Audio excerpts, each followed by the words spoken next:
Zoé, la championne au cœur d'or? Zoé ne marchait jamais. Elle courait, sautait et bondissait partout. Sa chambre était un vrai musée du sport. Des ballons, des raquettes et même une paire de palmes pendaient au mur. Pour Zoé, chaque jour était une nouvelle occasion de bouger. Chaque matin, avant même que le soleil ne soit tout à fait levé, elle enfilait ses baskets préférées.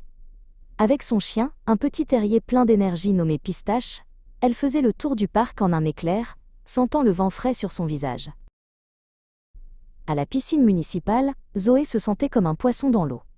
Elle adorait la sensation de glisse et le bruit des plongeons. Elle s'entraînait à nager de plus en plus vite, ses bras fendant la surface bleue avec une force impressionnante. L'après-midi, elle retrouvait son meilleur ami Théo sur le terrain de foot du quartier. « Prête pour un match ?» demandait Théo en jonglant avec le ballon.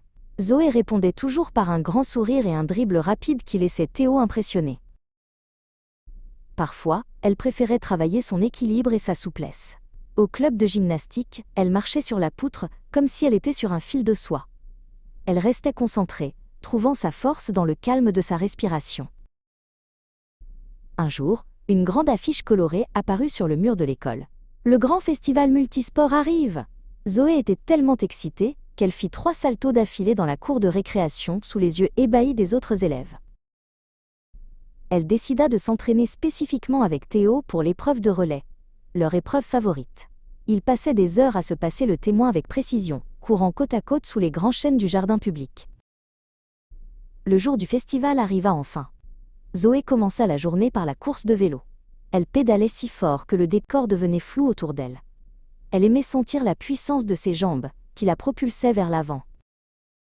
Lors de la dernière course à pied, alors qu'ils étaient presque arrivés, Théo trébucha sur un petit caillou et tomba. Sans aucune hésitation, Zoé s'arrêta net et lui tendit la main pour l'aider à se relever, oubliant la ligne d'arrivée. Ils franchirent finalement la ligne d'arrivée main dans la main, sous les applaudissements de la foule. Zoé n'avait pas gagné la médaille d'or individuelle, mais elle avait le cœur rempli de joie. Pour elle, le plus beau des sports, c'était le partage.